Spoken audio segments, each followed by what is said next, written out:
रात के करीब 2 बज रहे थे। पूरा घर खामोश था। अचानक मेरे फोन की घंटी बजी।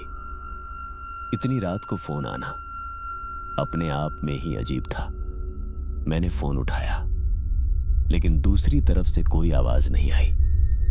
सिर्फ हल्की हल्की सांस लेने की आवाज आ रही थी। मैंने कहा, हेलो, कौन बोल रहा है? लेकिन कोई जवाब नहीं। कुछ सेकंड बाद कॉल अपने आप कट गई। मैंने सोचा शायद कोई प्रैंक होगा और मैं फिर से सोने चला गया। लेकिन ठीक 5 मिनट बाद फोन फिर से बजा।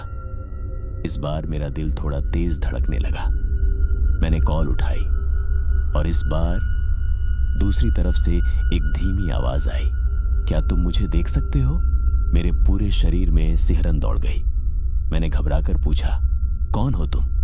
लेकिन फिर से सन्नाटा और कॉल कट। अब मुझे नींद बिल्कुल नहीं आ रही थी।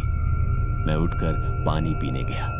तभी मुझे लगा जैसे कोई मुझे देख रहा है। मैंने पीछे मुड़कर देखा, लेकिन वहां कोई नहीं था। मैंने खुद को समझाया, शायद मैं ज्यादा सोच रहा हूं, और वापस कमरे में आकर लेट गया। लेकिन तभी मेरे फोन पर एक अननोन नंबर से मैसेज आया। मैंने मैसेज खोला। उसमें सिर्फ एक लाइन लिखी थी, मैं तुम्हारे घर के बाहर हूं। अब मेरा डर बढ़ चुका था। मैं धीरे धीरे खिड़की के पास गया और बाहर झांक कर देखा। सड़क बिल्कुल खाली थी, लेकिन तभी मुझे एक परछाई दिखी जो धीरे धीरे हिल रही थी। मैं डरकर पीछे हट गया।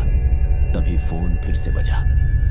इस बार हाथ कांप रहे थे। मैंने डरते डरते कॉल उठाई और जो आवाज आई वो मेरी खुद की आवाज थी। खिड़की के पीछे मत देखो। मेरे हाथ से फोन गिर गया। अब मुझे समझ नहीं आ रहा था कि क्या हो रहा है। मैंने हिम्मत करके फिर से खिड़की की तरफ देखा और इस बार जो मैंने देखा वो जिंदगी भर नहीं भूल सकता। खिड़की के बाहर कोई खड़ा था जिसका चेहरा बिल्कुल मेरे जैसा था। वो धीरे धीरे मुस्कुरा रहा था और अचानक उसने हाथ उठाकर मुझे इशारा किया, बाहर आओ। मैं डर के मारे वहीं जम गया। तभी अचानक मेरे कमरे का दरवाजा अपने आप धीरे धीरे खुलने लगा। क्रीक। अब वो चीज घर के अंदर आ चुकी थी। मेरे कदम अपने आप पीछे हटने लगे। तभी फोन फिर से बजा। मैंने देखा इस बार कॉल आ रही थी, मेरे ही नंबर से। मैंने कांपते हुए कॉल उठाई और दूसरी तरफ से आवाज आई, अब मैं अंदर आ गया हूं। उसी समय मेरे पीछे किसी ने धीरे से फुसफुसाया, अब तुम बाहर जाओ। मैंने धीरे धीरे पीछे मुड़कर देखा और वहां कोई खड़ा था जो बिल्कुल मैं ही था।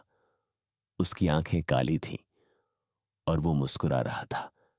अगली सुबह मेरे पड़ोसियों ने देखा कि घर का दरवाजा खुला हुआ है, लेकिन अंदर कोई नहीं था।